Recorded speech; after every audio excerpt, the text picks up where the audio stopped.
दोस्तों, क्या होगा अगर मैं आपसे कहूं कि दो ट्रेडर्स एक ही दिन, एक ही समय, एक ही स्टॉक और बिल्कुल एक ही चार्ट को देखकर ट्रेड में एंटर करते हैं, लेकिन कुछ महीनों बाद उनमें से एक लगातार पैसा कमा रहा होता है जबकि दूसरा अपना अकाउंट ऑलमोस्ट खत्म कर चुका होता है।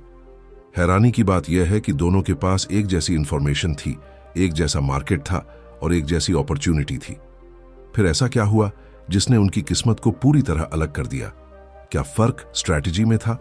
क्या फर्क इंडिकेटर में था? या फिर असली फर्क कहीं और छिपा था?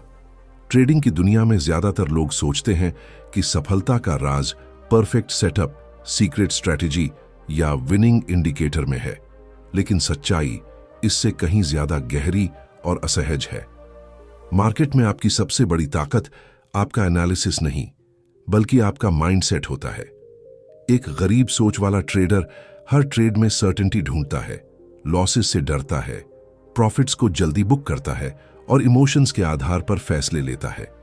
वहीं एक अमीर सोच वाला ट्रेडर मार्केट को प्रोबेबिलिटीज के खेल की तरह देखता है, अनसर्टेनिटी को एक्सेप्ट करता है और डिसिप्लिन को अपना सबसे बड़ा वेपन बनाता है। आज की इस पावरफुल जर्नी में हम दो ट्रेडर्स की कहानी के जरिए समझेंगे कि कैसे एक ही मार्केट कुछ लोगों को फ्रीडम देता है और कुछ लोगों को फ्रस्ट्रेशन। आप जानेंगे कि फियर, ग्रीड, होप और इम्पेशंस कैसे साइलेंटली आपके ट्रेडिंग अकाउंट को डिस्ट्रॉय करते हैं और कैसे सक्सेसफुल ट्रेडर्स अपने माइंड को इस तरह ट्रेन करते हैं कि मार्केट की अनसर्टेनिटी भी उन्हें हिला नहीं पाती। अगर आप भी बार बार वही गलतियां दोहरा रहे हैं, प्रॉफिट आते ही घबरा जाते हैं, लॉस होते ही इमोशनल हो जाते हैं या फिर कंसिस्टेंसी हासिल नहीं कर पा रहे हैं, तो यह वीडियो आपके ट्रेडिंग करियर का टर्निंग पॉइंट साबित हो सकती है। इसलिए इस वीडियो को आखिर तक जरूर देखिए, क्योंकि अंत तक आपको पता चल जाएगा कि मार्केट में असली अमीरी अकाउंट बैलेंस से नहीं बल्कि माइंडसेट से शुरू होती है। अगर आप ट्रेडिंग साइकोलॉजी, डिसिप्लिन और लॉन्ग टर्म सक्सेस के बारे में ऐसी ही पावरफुल इंसाइट्स चाहते हैं तो वीडियो को लाइक कीजिए, अपनी सबसे बड़ी ट्रेडिंग मिस्टेक कमेंट में जरूर लिखिए और माइंड ओवर मार्केट को सब्सक्राइब कर लीजिए, क्योंकि यहां हम सिर्फ चार्ट्स नहीं बल्कि उस माइंडसेट को समझते हैं जो ऑर्डिनरी ट्रेडर्स को एक्स्ट्रॉर्डिनरी बनाता है। अब तैयार हो जाइए एक ऐसी कहानी के लिए जो शायद आपकी ट्रेडिंग को हमेशा के लिए बदल दे। Chapter 1, the same chart, two different minds. सुबह के 9 बजे थे। मार्केट अभी अभी खुला था। स्क्रीन पर एक स्टॉक का चार्ट बन रहा था। ग्रीन और रेड कैंडल्स अपनी कहानी लिख रही थीं। इसी चार्ट को दो ट्रेडर्स देख रहे थे। दोनों के पास एक जैसा इंटरनेट था, एक जैसा ब्रोकर अकाउंट था और दोनों ने एक ही सेटअप को आइडेंटिफाई किया था। बाहर से देखने पर ऐसा लग रहा था कि दोनों एक ही रास्ते पर चल रहे हैं, लेकिन सच्चाई यह थी कि उसी पल उनकी किस्मत दो अलग दिशाओं में मुड़ने वाली थी। पहले ट्रेडर का नाम मान लेते हैं राहुल। राहुल मार्केट में पैसा कमाने आया था, लेकिन उसके अंदर एक और चीज थी जो उसे हर ट्रेड में परेशान करती थी। वह था डर। उसे लॉस से डर लगता था, उसे गलत साबित होने से डर लगता था और सबसे ज्यादा उसे अपना पैसा खोने का डर लगता था। दूसरी तरफ था अर्जुन। अर्जुन भी प्रॉफिट कमाना चाहता था, लेकिन उसका मार्केट को देखने का नजरिया अलग था। वह मार्केट को सर्टेनिटी का खेल नहीं, प्रोबेबिलिटी का खेल मानता था। दोनों ने एक ही स्टॉक में बाय बटन दबाया। एंट्री बिल्कुल एक जैसी थी। शुरुआत में ट्रेड उनके फेवर में गया। प्राइस थोड़ा ऊपर बढ़ा। राहुल के चेहरे पर मुस्कान आ गई, लेकिन उसी मुस्कान के पीछे एक डर भी था। उसे लग रहा था कि कहीं प्रॉफिट वापस न चला जाए। उसके दिमाग में बार बार एक ही सवाल घूम रहा था, अगर मार्केट अभी रिवर्स हो गया तो? जैसे ही प्रॉफिट थोड़ा बढ़ा, उसने जल्दी से ट्रेड एग्जिट कर दिया। उसे लगा उसने स्मार्ट डिसीजन लिया है, लेकिन कहानी यहीं खत्म नहीं हुई। स्टॉक ऊपर बढ़ता रहा, प्राइस लगातार चढ़ता गया। अब राहुल स्क्रीन को देखकर पछता रहा था। उसका छोटा प्रॉफिट उसके सामने मजाक बन गया था। अब उसके अंदर ग्रीड पैदा हो चुकी थी। उसने सोचा, काश मैं ट्रेड होल्ड करता। अब वह मार्केट को ऑब्जेक्टिव तरीके से नहीं देख रहा था। अब वह अपनी इमोशंस के हिसाब से सोच रहा था।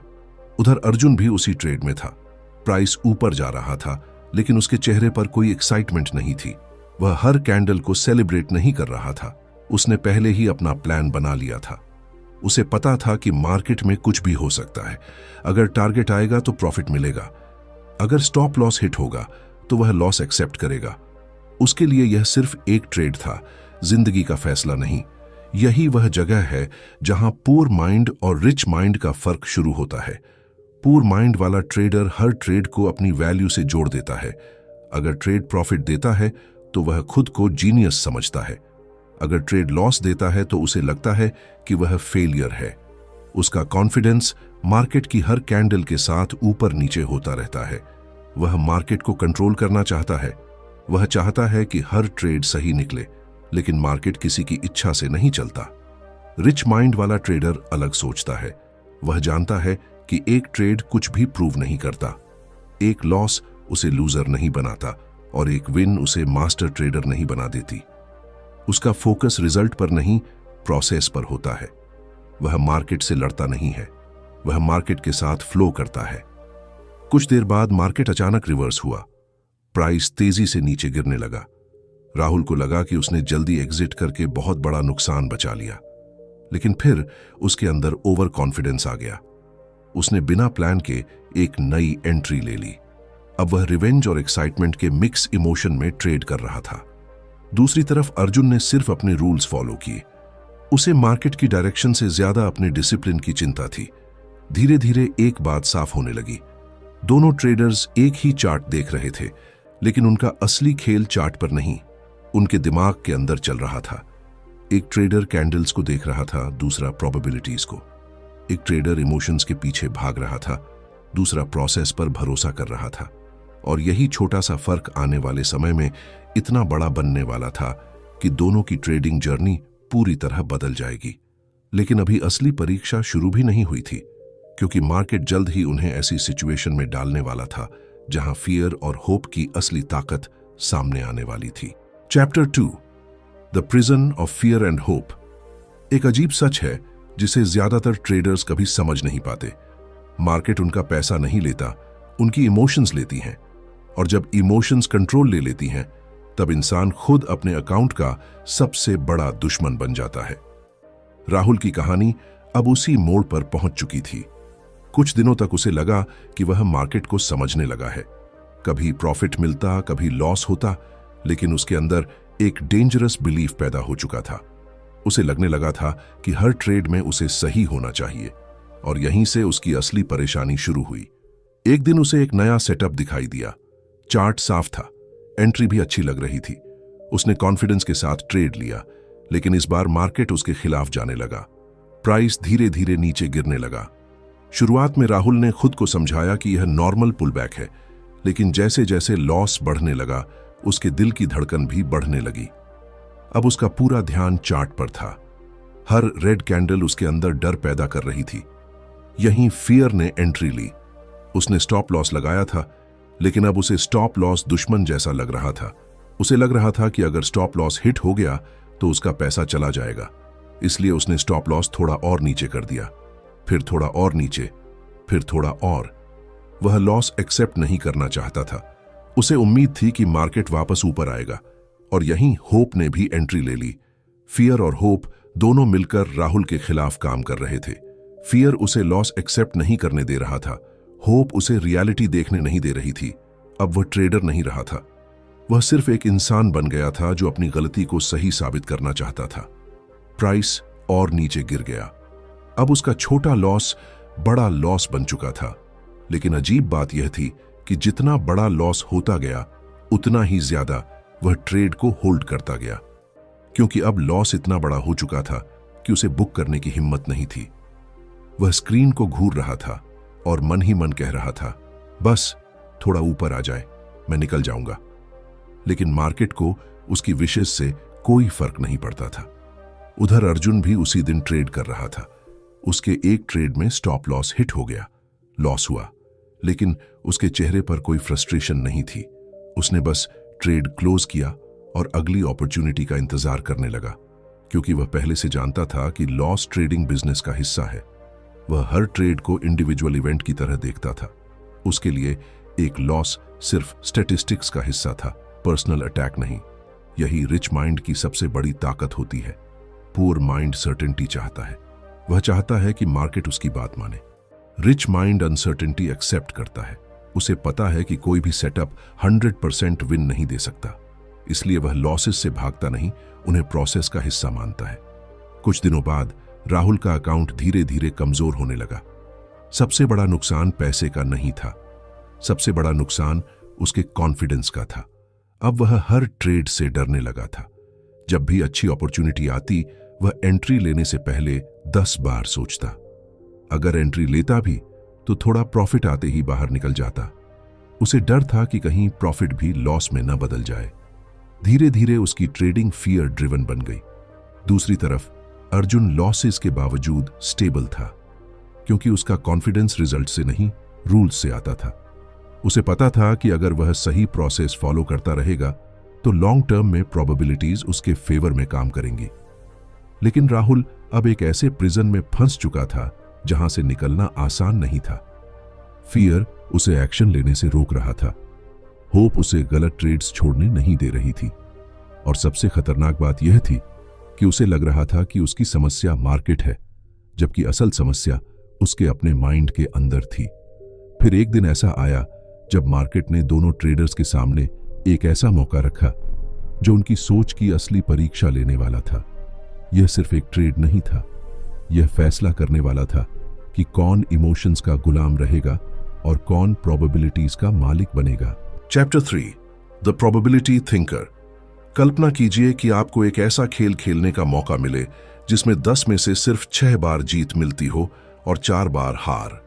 ज्यादातर लोग शायद इस खेल को रिस्की कहेंगे, लेकिन अगर हर जीत में आपको हार से ज्यादा रिवॉर्ड मिले तो लंबे समय में यही खेल आपको विनर बना सकता है। ट्रेडिंग भी कुछ ऐसी ही है, लेकिन यहीं पर ज्यादातर ट्रेडर्स गलती कर बैठते हैं। वे ट्रेडिंग को प्रोबेबिलिटी का खेल नहीं, प्रेडिक्शन का खेल समझ लेते हैं, और यही सोच उन्हें लगातार इमोशनल बनाती रहती है। कुछ हफ्ते गुजर चुके थे। राहुल अब भी मार्केट में अपॉर्चुनिटीज ढूंढ रहा था, लेकिन उसका फोकस प्रॉफिट से ज्यादा लॉसेस से बचने पर था। हर बार ट्रेड लेने से पहले वह सोचता, अगर यह गलत हो गया तो। उसका दिमाग फ्यूचर के डर में फंसा हुआ था। उसे हर ट्रेड में सर्टेनिटी चाहिए थी। वह चाहता था कि मार्केट पहले गारंटी दे, फिर वह एंट्री ले, लेकिन मार्केट कभी गारंटी नहीं देता। दूसरी तरफ अर्जुन की सोच बिल्कुल अलग थी। वह मार्केट को प्रिडिक्ट करने की कोशिश नहीं करता था, वह सिर्फ पॉसिबिलिटीज को देखता था। उसे पता था कि कोई भी सेटअप परफेक्ट नहीं होता। चाहे सेटअप कितना भी अच्छा क्यों ना हो, उसमें लॉस की संभावना हमेशा रहती है। लेकिन यह बात उसे परेशान नहीं करती थी, क्योंकि उसने एक बहुत महत्वपूर्ण बात समझ ली थी। उसने समझ लिया था कि उसका काम मार्केट को कंट्रोल करना नहीं, खुद को कंट्रोल करना है। एक दिन दोनों ट्रेडर्स को एक शानदार सेटअप दिखाई दिया। चार्ट स्ट्रांग लग रहा था, ट्रेंड भी क्लियर था, एंट्री सिग्नल भी बन चुका था। राहुल ने स्क्रीन को देखा और फिर पिछले लॉसेस को याद करने लगा। उसके दिमाग में पुराने दर्द वापस आने लगे। उसे डर था कि कहीं फिर लॉस न हो जाए। वह हेजिटेशन में फंस गया। अर्जुन ने वही सेटअप देखा और बिना ज्यादा इमोशंस के ट्रेड ले लिया। उसे नहीं पता था कि यह ट्रेड प्रॉफिट देगा या लॉस, लेकिन उसे यह जरूर पता था कि उसका सेटअप स्टैटिस्टिकली प्रॉफिटेबल है। इसलिए उसने बिना डर और बिना एक्साइटमेंट के अपना डिसीजन लिया। यही प्रोबेबिलिटी थिंकर की पहचान होती है। वह हर ट्रेड को अलग अलग नहीं देखता, वह ट्रेड्स की पूरी सीरीज को देखता है।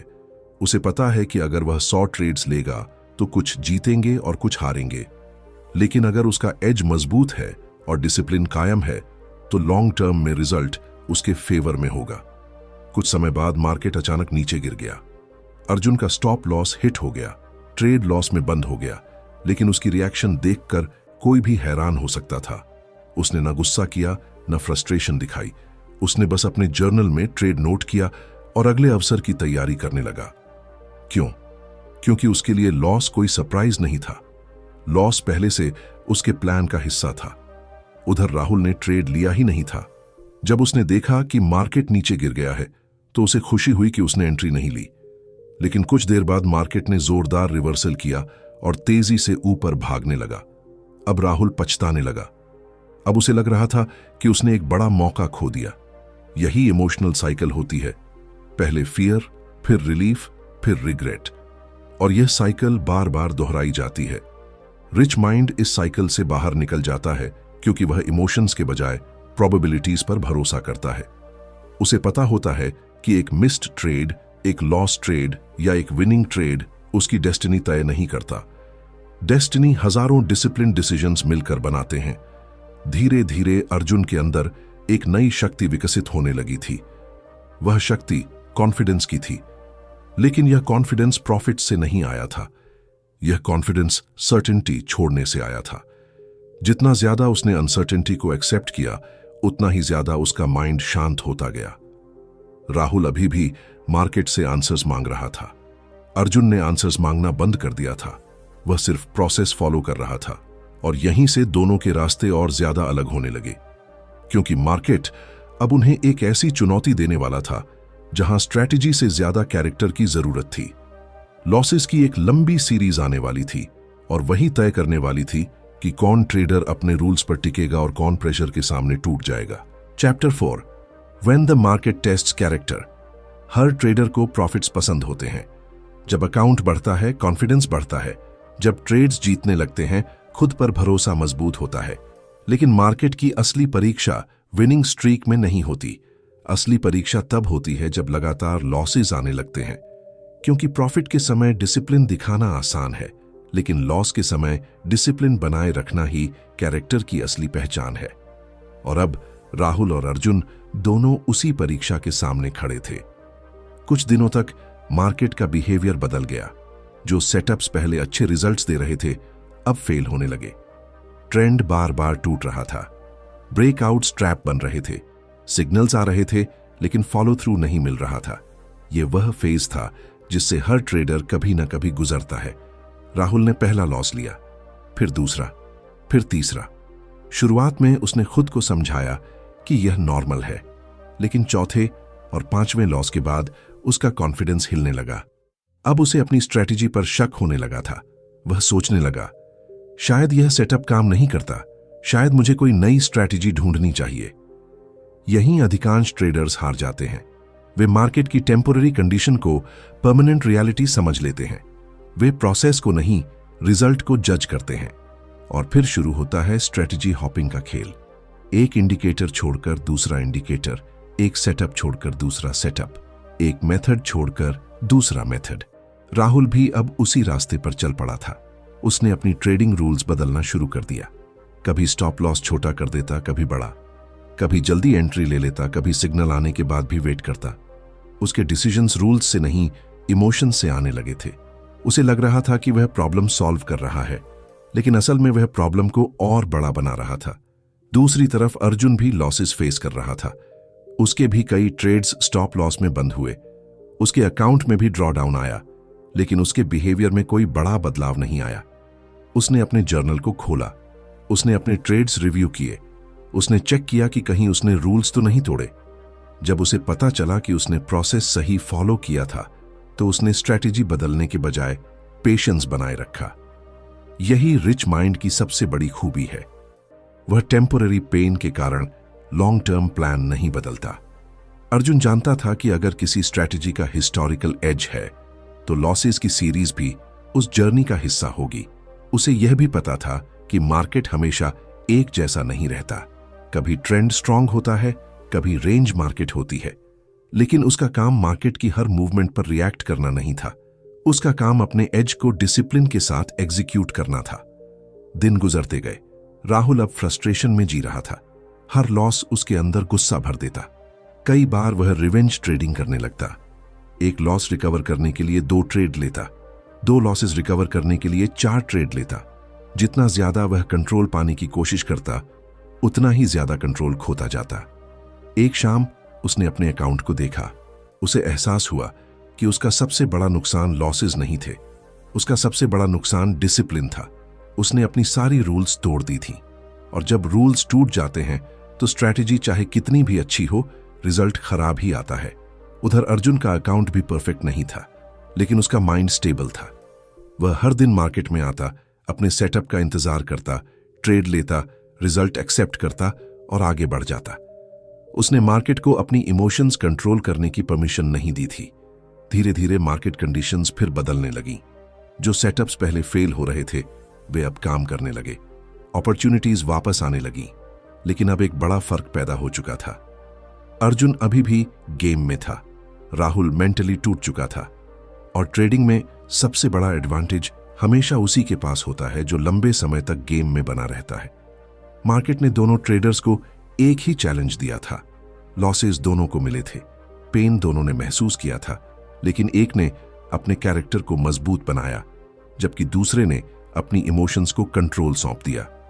अब आखिरी मोड़ आने वाला था। महीनों की मेहनत, डिसिप्लिन, फियर, होप, पेशेंस और मिस्टेक्स का परिणाम सामने आने वाला था। एक ट्रेडर अभी भी सीक्रेट स्ट्रेटजी खोज रहा था, जबकि दूसरा धीरे धीरे उस सच्चाई के करीब पहुंच चुका था जो मार्केट में असली वेल्थ बनाती है।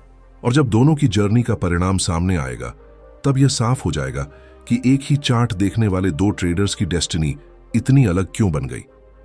Chapter 5, same market different destiny. लगभग 1 साल बीत चुका था। वही मार्केट था, वही चार्ट्स थे, वही कैंडल्स थीं जो हर दिन बनती और टूटती थीं। लेकिन अब राहुल और अर्जुन की जिंदगी पहले जैसी नहीं रही थी। जब उन्होंने अपनी जर्नी शुरू की थी, तब दोनों के सपने एक जैसे थे। दोनों फाइनेंशियल फ्रीडम चाहते थे, दोनों मार्केट से पैसा कमाना चाहते थे। दोनों को लगता था कि सक्सेस का राज किसी परफेक्ट स्ट्रैटेजी में छिपा है। लेकिन समय के साथ उन्हें एक ऐसी सच्चाई का सामना करना पड़ा जिसने उनकी पूरी डेस्टिनी बदल दी। राहुल अभी भी मार्केट में था, लेकिन उसका माइंडसेट थक चुका था। उसने पिछले महीनों में न जाने कितनी स्ट्रैटेजीज बदली थीं। कभी इंडिकेटर बदलता, कभी टाइम फ्रेम बदलता, कभी ट्रेडिंग स्टाइल बदलता। हर बार उसे लगता कि अब उसे विनिंग फॉर्मूला मिल गया है, लेकिन कुछ समय बाद वही साइकिल दोबारा शुरू हो जाती। कुछ प्रॉफिट्स, फिर लॉसेस, फिर फ्रस्ट्रेशन, फिर नई स्ट्रैटेजी की तलाश। सबसे दुखद बात यह थी कि राहुल को अभी भी लग रहा था कि उसकी समस्या स्ट्रैटेजी है। उसे यह समझ नहीं आया कि असली समस्या उसकी सोच थी। जब भी प्रॉफिट आता, वह जल्दी एग्जिट कर जाता। जब भी लॉस आता, वह उसे एक्सेप्ट करने से बचता। जब भी मार्केट उसके खिलाफ जाता, वह इमोशंस में डिसीजन लेता। और जब भी मार्केट उसके फेवर में जाता, ग्रीड उसे रूल्स तोड़ने पर मजबूर कर देती। धीरे धीरे उसका अकाउंट छोटा होता गया, लेकिन उससे भी ज्यादा उसका कॉन्फिडेंस छोटा होता गया। अब ट्रेडिंग उसके लिए अपॉर्चुनिटी नहीं, स्ट्रेस बन चुकी थी। उधर अर्जुन की कहानी अलग दिशा में जा रही थी। क्या उसके सारे ट्रेड्स प्रॉफिटेबल थे? नहीं। क्या उसे लॉसेस नहीं हुए? बिल्कुल हुए। क्या उसने कभी मिस्टेक्स नहीं की? उसने भी गलतियां की। लेकिन फर्क यह था कि उसने हर मिस्टेक से सीखना चुना। उसने मार्केट को ब्लेम नहीं किया, उसने लक को ब्लेम नहीं किया। उसने अपनी रिस्पॉन्सिबिलिटी स्वीकार की। हर ट्रेड के बाद वह खुद से एक सवाल पूछता था, क्या मैंने अपना प्रोसेस फॉलो किया? अगर जवाब हां होता, तो वह रिजल्ट चाहे कुछ भी हो, शांत रहता। धीरे धीरे उसके अंदर एक ऐसी क्वालिटी पैदा हुई जो किसी इंडिकेटर से ज्यादा पावरफुल थी, कंसिस्टेंसी। और कंसिस्टेंसी का जन्म डिसिप्लिन से हुआ था। अर्जुन ने समझ लिया था कि ट्रेडिंग का उद्देश्य हर ट्रेड जीतना नहीं है, उद्देश्य लॉन्ग टर्म में प्रॉफिटेबल होना है। उसने अनसर्टेनिटी को अपना एनिमी नहीं, पार्टनर बना लिया था। अब उसे मार्केट के अगले मूव की चिंता नहीं रहती थी, क्योंकि उसका फोकस प्रेडिक्शन पर नहीं, एग्जीक्यूशन पर था। महीनों बाद जब उसने अपने ट्रेडिंग जर्नल को देखा, तो उसे एक दिलचस्प बात दिखाई दी। उसकी सबसे बड़ी विनिंग ट्रेड्स अक्सर उन दिनों आई थीं जब उसने इमोशंस को कंट्रोल किया था, और उसकी सबसे बड़ी मिस्टेक्स उन दिनों हुई थीं जब उसने इम्पेशंस या फियर को डिसीजन लेने दिया था। तभी उसे एहसास हुआ, मार्केट ने उसे पैसे कमाने से पहले खुद को समझना सिखाया था। यही वह लेसन था जो राहुल अभी तक नहीं सीख पाया था। एक दिन दोनों ट्रेडर्स की मुलाकात हुई। बातचीत के दौरान राहुल ने पूछा, तुम्हें आखिर वो सीक्रेट क्या मिला जो मुझे नहीं मिला? अर्जुन मुस्कुराया। उसने कहा, मैंने सीक्रेट स्ट्रैटेजी नहीं खोजी, मैंने खुद को समझना शुरू किया। कुछ सेकंड के लिए खामोशी छा गई, क्योंकि यही पूरी कहानी का सार था। मार्केट किसी को अमीर या गरीब नहीं बनाता। मार्केट सिर्फ वह दिखाता है जो पहले से आपके अंदर मौजूद है। अगर आपके अंदर फियर है, मार्केट उसे बढ़ा देगा।